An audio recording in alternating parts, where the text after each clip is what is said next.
অষ্টাবক্র সংহিতা শুনবার শুরুতে আমরা ঋষি অষ্টাবক্রের পাদকমলে সশ্রদ্ধেয় প্রণাম জানাই। আমার মধ্যে মাঝে মাঝে প্রশ্ন জাগে, অষ্টাবক্র সংহিতার মতো বুদ্ধির অগম্য একটা শাস্ত্র আমার কেন শুনতে ইচ্ছে করে? যাদের মধ্যে সামান্যতম বুদ্ধির জাগরণ হয়েছে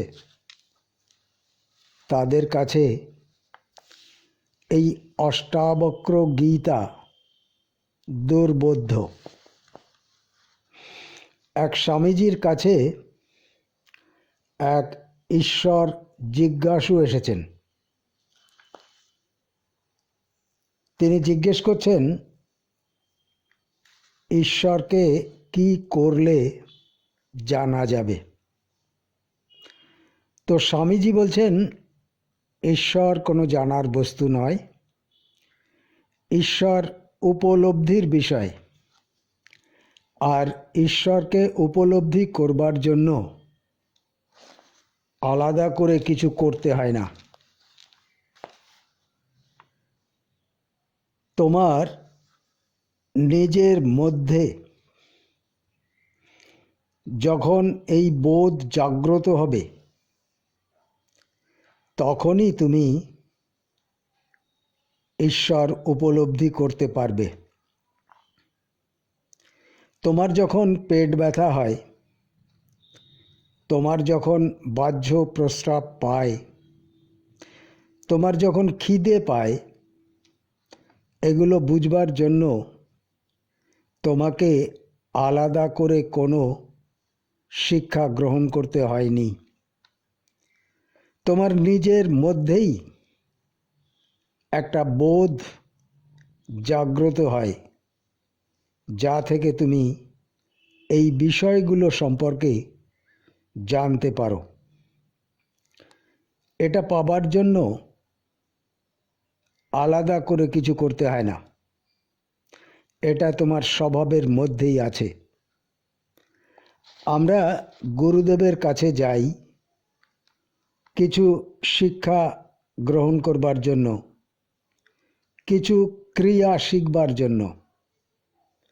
আমাদের মধ্যে একটা ধারণা হচ্ছে জাগতিক বস্তু পাবার জন্য যেমন আমাদের অনেক কায়িক পরিশ্রম করতে হয়, ঠিক তেমনি ঈশ্বরকে জানবার জন্য আমাদের কিছু না কিছু করা উচিত। তা সে যাগযজ্ঞ বলুন, দান ধ্যান জপ, যাই হোক না কেন, আমাদের সবারই একটা ধারণা হচ্ছে কিছু না করলে কিছু পাওয়া যায় না। এবং আমাদের সমস্ত ধর্মগ্রন্থ আমাদেরকে এই কথাই শিখিয়েছেন। এই কিছু না কিছু করবার নির্দেশ উপদেশ দিয়ে গেছেন আমাদের সমস্ত ধর্মশাস্ত্র। আর সেই নির্দেশ অনুযায়ী ঈশ্বরকে পাবার জন্য আমরা নানাবিধ কর্মে লিপ্ত হয়ে থাকি। ঋষি অষ্টাবক্র মুনি এই দিক থেকে সম্পূর্ণ স্বতন্ত্র।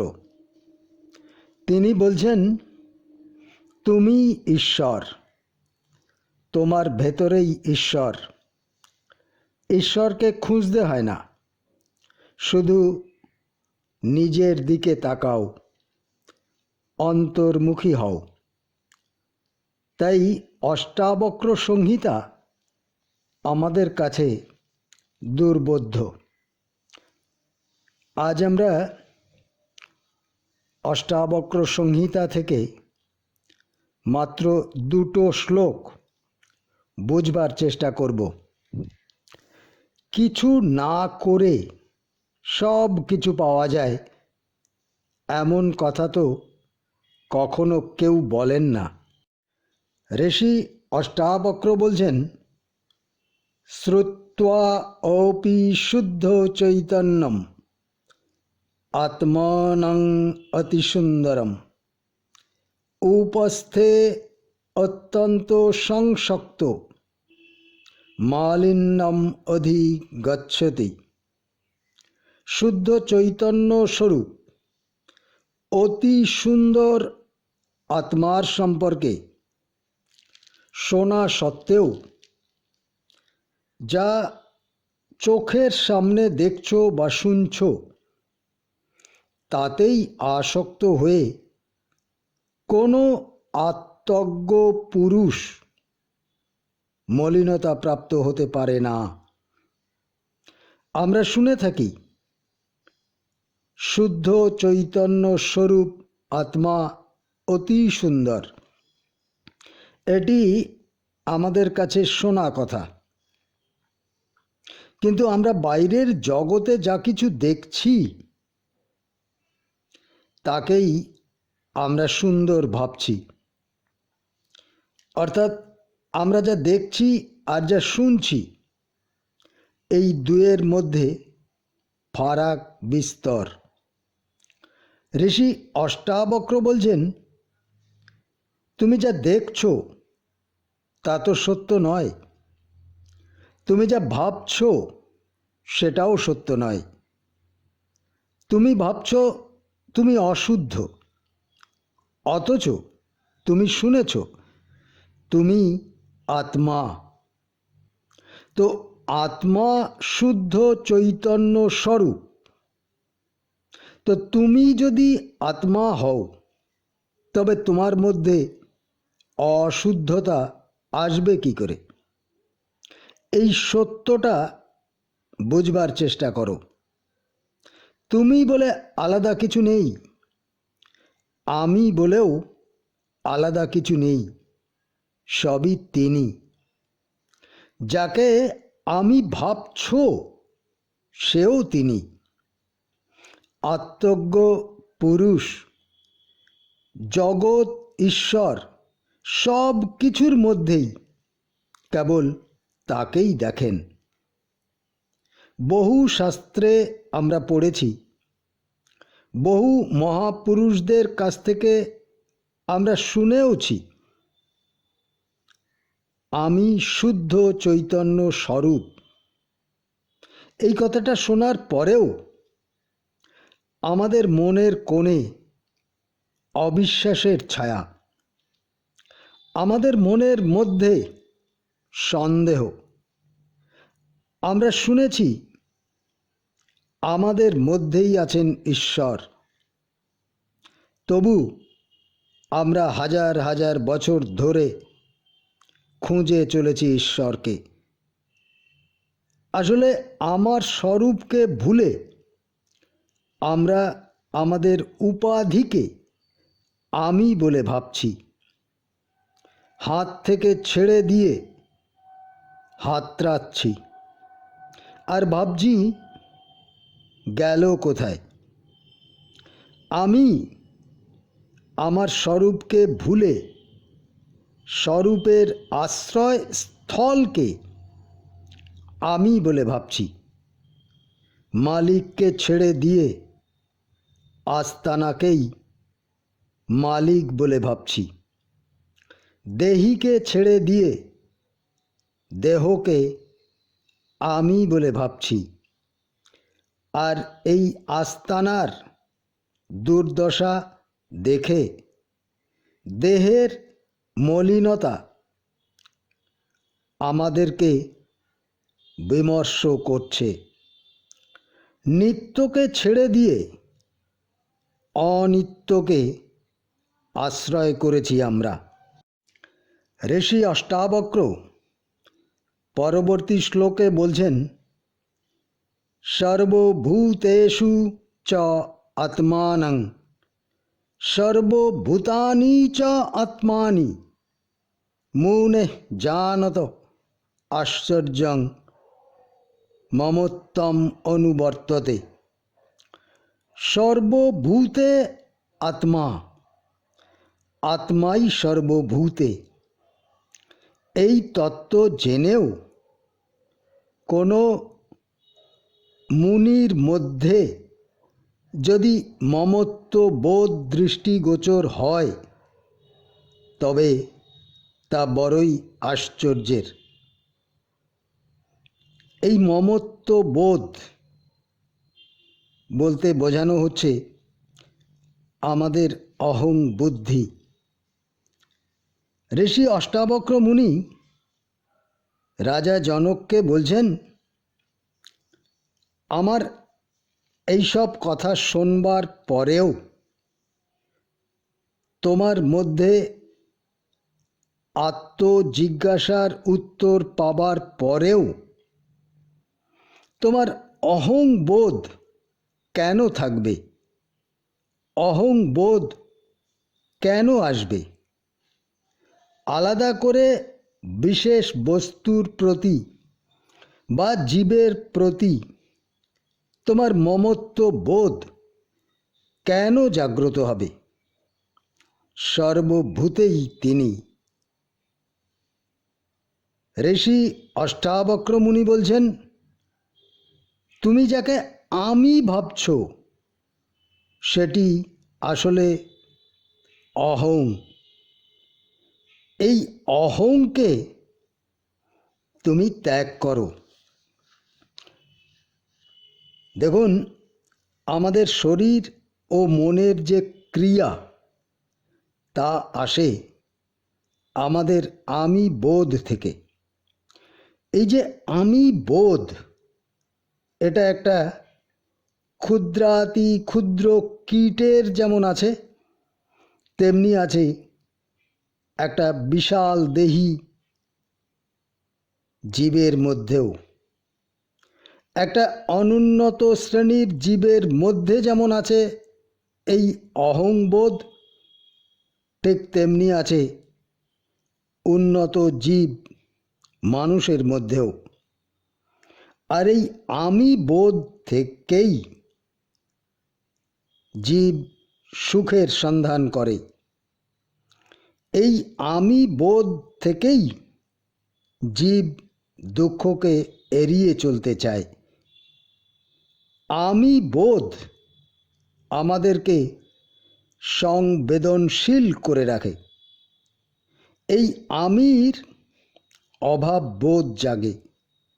এই আমির অস্তিত্ব রক্ষার বোধ আছে। এই আমির মৃত্যু ভয় আছে। এই আমির সুখানুভূতি আছে। এই আমির দুঃখ অনুভূতি আছে। এমনকি আমির মধ্যে আছে নিজেকে বহু করবার প্রবৃত্তি, আছে নিজেকে প্রকাশ করবার অভিপ্রায়। এই আমি বোধ আছে বলেই আমাদের ইন্দ্রিয়গুলো ক্রিয়াশীল হয়। এই আমি এই দেহের পরিচালক। এই আমি বোধ যখন আমাদের থাকবে না, তখন এই দেহ আর ক্রিয়াশীল থাকবে না। আমাদের ইন্দ্রিয়গুলো তখন অকেজ হয়ে যাবে। আমাদের স্নায়ুতন্ত্র তখন থেমে যাবে। আমাদের শরীরের সমস্ত অঙ্গ প্রত্যঙ্গ তখন নিষ্ক্রিয় হয়ে পড়বে। আর সত্যি কথা বলতে কি, এই আমি বোধই আমাদের মস্তিষ্ক, আমাদের স্নায়ু, এমনকি এই অস্থি পেশির নির্মাতা হচ্ছে এই আমি বোধ। এই আমি বোধকে ঋষি পতঞ্জলি বলছেন অস্মিতা। যখনই আমাদের মধ্যে এই অস্মিতার উদয় হয়, তখন আমাদের মধ্যে তুমি বোধ অর্থাৎ একটা বিপরীত প্রত্যয়ের জন্ম হয়। এবং এই আমি তুমি বোধ আমাদের মধ্যে অহংকারের জন্ম দেয়, অর্থাৎ একটা পার্থক্য বোধ বা বিরুদ্ধ স্বভাবের জন্ম দেয়। এই আমি বোধই আমাদের কর্তাবোধের জন্ম দেয়। এখান থেকেই আমাদের অজ্ঞানতার শুরু। অর্থাৎ আমি যদি চিৎ হই তবে তুমি অচিত, আমি যদি সৎ হই তবে তুমি অসৎ, আমি যদি আলো হই তবে তুমি অন্ধকার। আর যখন আমাদের মধ্যে আমি তুমি বোধ এমনভাবে জড়িয়ে যায় যে এটিকে আমরা আর আলাদা করতে পারি না, তখন আমরা নিজের স্বরূপ ভুলে যাই। আমি যদি ধর্ম হই তবে তুমি অধর্ম, আমি যদি আত্মা হই তবে তুমি অনাত্মা। আর এই অনাত্মার প্রকাশ ঘটে আমাদের অন্তরের মধ্যে, আমাদের বৃত্তির মধ্যে, আমাদের বুদ্ধির মধ্যে। সত্যিকারের আত্মা তখন সাক্ষী মাত্র হয়ে যায়, আর জীবাত্মা বা আমি অনাত্মা রূপে বুদ্ধিযুক্ত হয়ে যাই। আবার এই বুদ্ধির প্রভাব কেটে গেলে, অর্থাৎ আমি যখন বুদ্ধি থেকে আলাদা হয়ে যাই, তখন আত্মস্বরূপের উপলব্ধি হয়। অর্থাৎ আত্মার সংযোগে যখন বুদ্ধি যোগ হয় তখন সে জীবাত্মা, আর এই বুদ্ধির বিয়োগ হলে তখন অস্মিতার প্রকৃত স্বরূপে প্রকট হয়, যাকে বলা হয় আত্মা। এখন কথা হচ্ছে, আমাদের যে সংবেদন তাকে সাজিয়ে রাখে আমাদের বুদ্ধি। সংবেদন যখন কার্যকরী রূপ নেয় তখন তা জড় বস্তুর আকার নেয়। সংবেদন যখন কার্যকরী রূপ নেয় তখন তা জড় বস্তুর আকার নেয়। একটু গভীরে ভাবলে আমরা বুঝতে পারব, বাইরের জগতের কোনো বস্তুরই প্রকৃত স্বরূপ আমরা জানতে পারি না। আমরা কেবল আমাদের মানসিক বৃত্তি অনুযায়ী বস্তুকে বিচার করে থাকি, আর সেই অনুযায়ী, অর্থাৎ সেই বিচার বুদ্ধি অনুযায়ী আমরা বস্তুকে জ্ঞাত হই। আমাদের মনের বৃত্তি জগতের সমস্ত স্থূল বস্তুর কারণ। আমরা বই পড়ি, বই তো আর কিছু নয়, কিছু বাক্য। বাক্য আবার কিছু শব্দের সমষ্টি। এই শব্দ আবার কিছু অক্ষরের সমষ্টি মাত্র, যাকে অন্য অর্থে বলা হয়ে থাকে বর্ণমালা। এই বর্ণমালা বা অক্ষর আবার দুই প্রকার, স্বরবর্ণ, ব্যঞ্জনবর্ণ। এই ব্যঞ্জন বর্ণের মধ্যে আছে আবার 5টি বর্গ, ক, চ, ট, ত, প।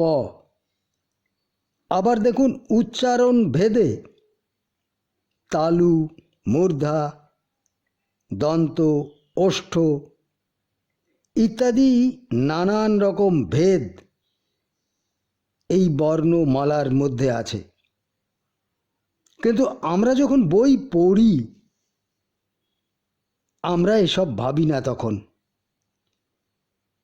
আমরা একটা ঘটনা বা কাহিনী বা ভাবের মধ্যে বই পড়তে পড়তে প্রবেশ করি, আর এই ঘটনার বর্ণনা যা লেখক দিয়েছেন সেটি আমাদের অন্তরে একটা চিত্রপটের আকার নেয়, আর এই ঘটনার সঙ্গে আমরা নিজেদেরকে সম্পৃক্ত করে ফেলি, আর তখন আমরা হয় সুখী হই নতুবা দুঃখী হই। কিন্তু এই ঘটনার কোনো বাস্তব ভিত্তি নেই,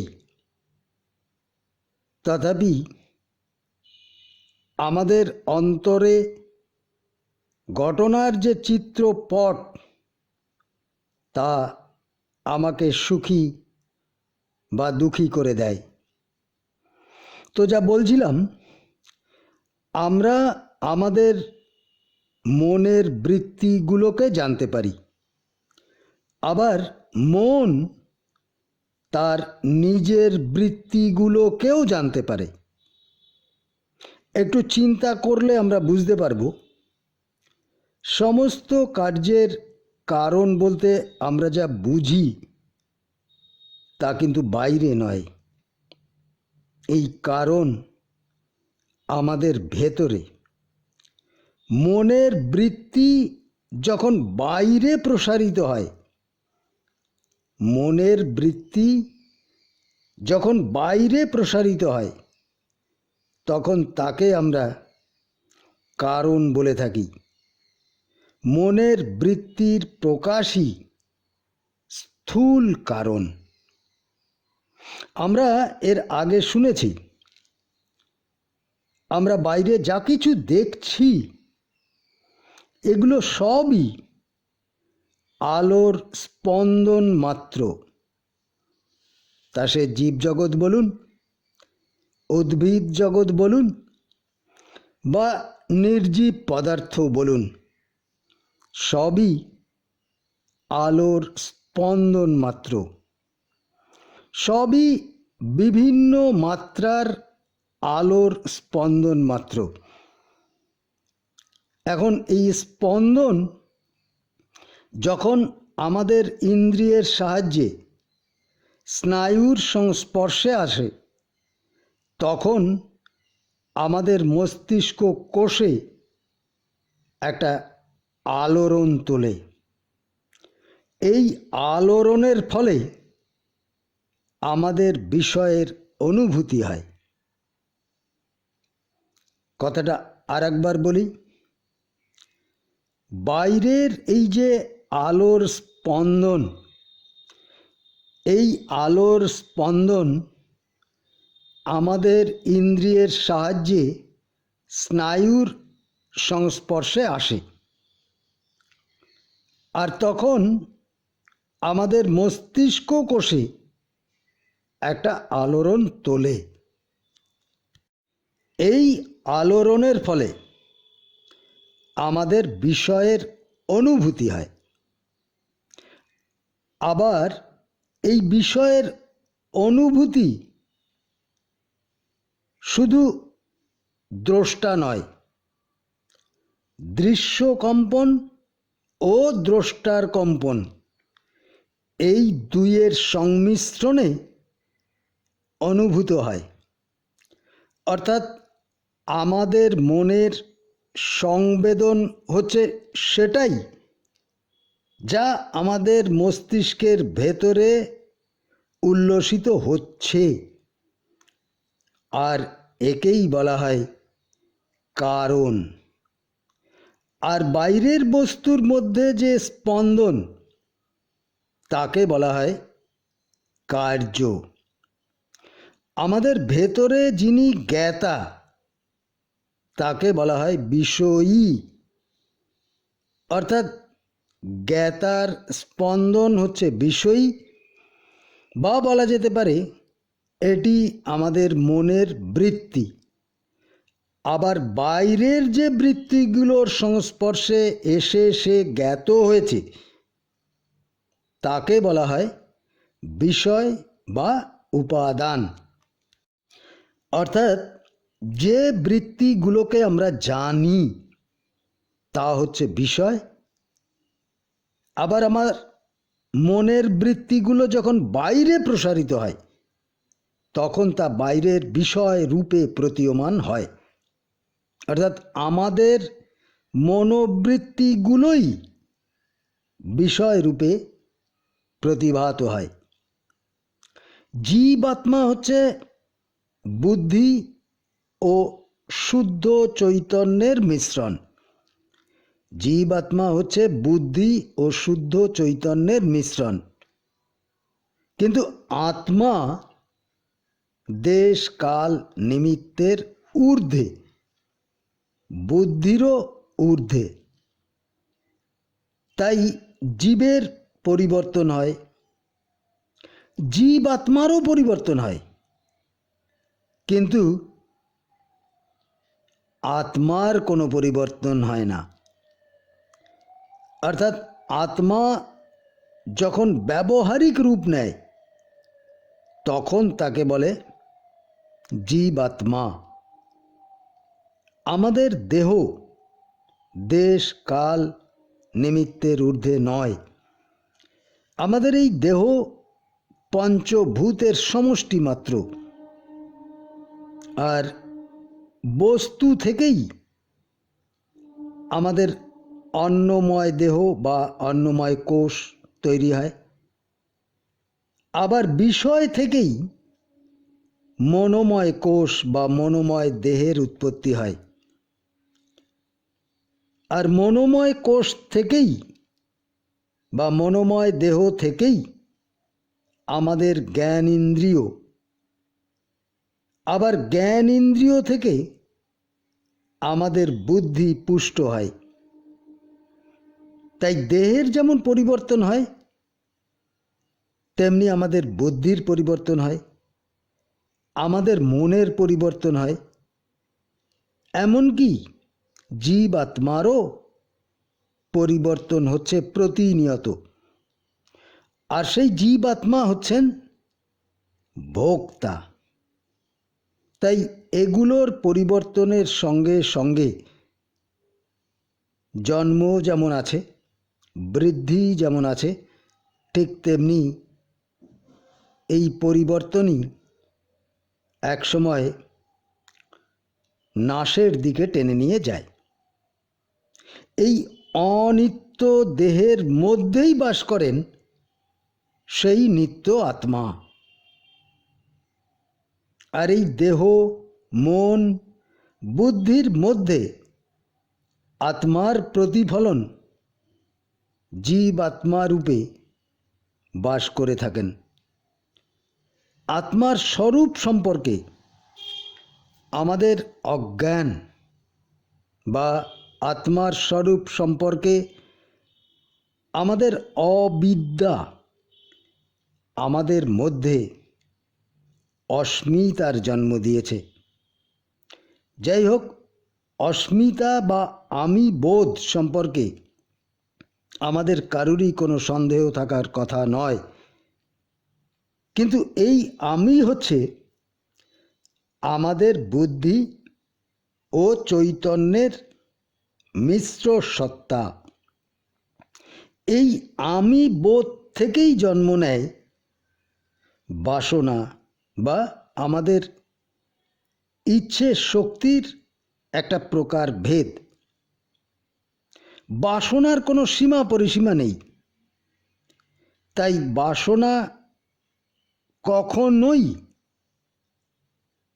পূর্ণতা প্রাপ্ত হয় না।